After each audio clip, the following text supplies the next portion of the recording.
नए संसद में अखंड भारत की फोटो इन दिनों खूब चर्चा में है। पाकिस्तान के साथ साथ नेपाल और बांग्लादेश ने भी अखंड भारत के इस नक्शे पर ऐतराज जताया है। आज की इस वीडियो में हम डिस्कस करेंगे कि क्या अखंड भारत का बन पाना मुमकिन है या नहीं, और अगर इंडियन सब कॉन्टिनेंट के सभी देश भारत से जुड़ जाएंगे तो इसके क्या परिणाम होंगे।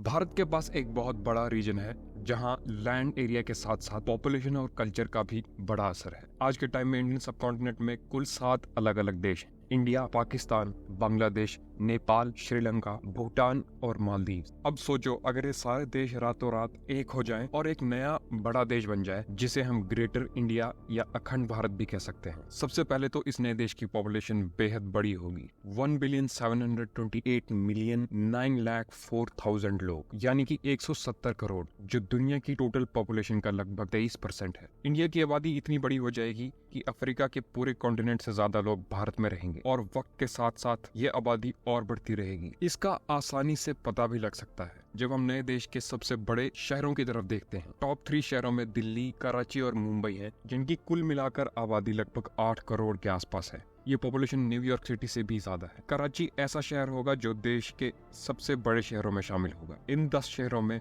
7 शहर इंडिया में होंगे, 2 पाकिस्तान में होंगे और 1 बांग्लादेश में। ये क्लियर है कि भारत पूरे इंडियन सब कॉन्टिनेंट का हाथी है। अपने बड़े साइज से भारत रीजन की ग्रेविटी को कंट्रोल करता है और छोटे देश उसके चारों तरफ घूमते हैं। लेकिन अगर हम आज की राजनीतिक हकीकत से परे देखें तो क्या रिजल्ट होगा। अगर हम एथनिक मैप पर नजर डालें तो समझना मुश्किल है। इंडिया के अंदर ही 2000 अलग अलग एथनिक ग्रुप्स हैं, यानी कि जातीय समुदाय हैं, और साथ ही 22 मेन लैंग्वेजेस भी हैं जो कि ऑफिशियल गवर्नमेंट के कामों में यूज आती है। वैसे तो इंडिया में और भी बहुत ज्यादा लैंग्वेजेस हैं, लेकिन वो इनमें शामिल नहीं। अफ्रीका के अलावा सिर्फ भारत में ही इतनी विविधता है, लेकिन ज्यादातर एथनिक ग्रुप्स 2 ग्रुप्स में डिवाइडेड है। इंडो आर्यन एथनिक ग्रुप की आबादी लगभग 73% है और द्रविडियन 19% आबादी का हिस्सा है, जबकि बाकी 8% अलग अलग छोटे छोटे समुदायों का मिश्रण है। और इसके अलावा रीजन की लिंग्विस्टिक डाइवर्सिटी यानी भाषा की विविधता भी उतनी ही अनोखी है। लगभग 45% लोग हिंदी या उर्दू बोल सकते हैं, 15% लोग बंगाली बोलते हैं। पंजाबी, मराठी, तेलुगु, तमिल और गुजराती भाषाएं भी काफी ज्यादा इंपॉर्टेंस देती हैं। और तो और दुनिया के सबसे महत्वपूर्ण धर्म भी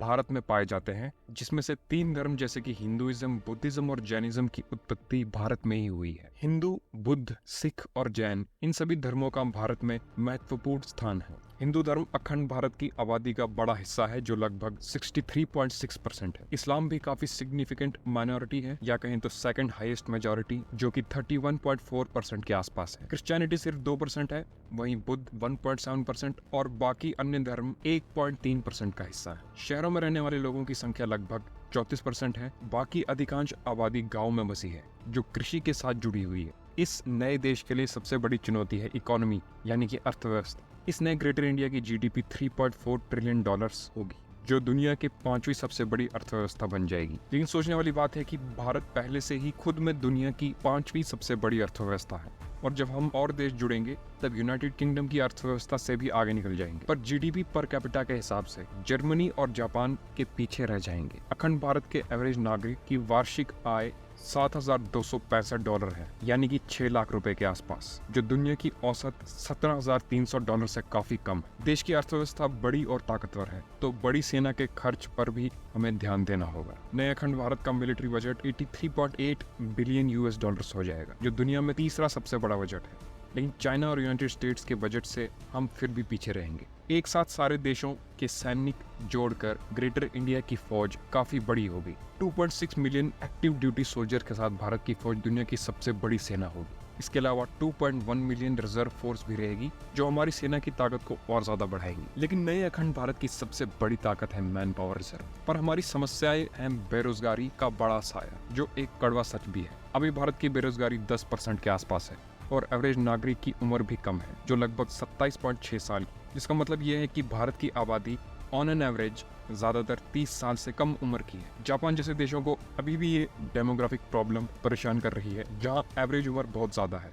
जो लगभग 47.3 साल के आसपास है। जिसका मतलब है कि भारत एक जवान देश है, और अगर इस तबके का सही से उपयोग न किया गया तो हम बहुत पीछे रह जाएंगे और ये अखंड भारत किसी काम का नहीं रहे। ये शायद अभी बड़ी समस्या ना हो, लेकिन जब नया अखंड भारत और विकास करेगा तब हमें तो पता ही है कि बहुत बड़ी समस्याओं का सामना भी हमें करना पड़ सकता है। भारत को ये सीखने की जरूरत है कि कैसे विकसित देश अपनी जनसंख्या समस्याओं का समाधान करते हैं और अपने भविष्य के लिए तैयार होते हैं। भारत के लिए इन देशों को मिलाना एक समस्या है। भारत बाय नेचर और कॉन्स्टिट्यूशन में एक सेक्युलर देश है। पिछले 70 सालों में 2 नई पीढ़ियां पाकिस्तान और बांग्लादेश में पैदा हुई हैं। उनमें से कुछ लोगों के पास बहुत ही कट्टर इस्लामिक सोच है। इस्लाम उनके लिए जीवन का तत्व है। उनके लिए कई हिंदूज काफिर और बनियाज हैं। अगर पूरा मुसलमान पाकिस्तान और बांग्लादेश की आबादी में शामिल हो जाए तो हिंदू और मुसलमान आपस में लगभग बराबर हो जाएंगे और कम्युनल वायलेंस और आपसी टकराव देखने को मिलेंगे। हम इस बात पर खुश तो हो जाते हैं कि कैसे पीओके को हम अपना हिस्सा बनाएंगे,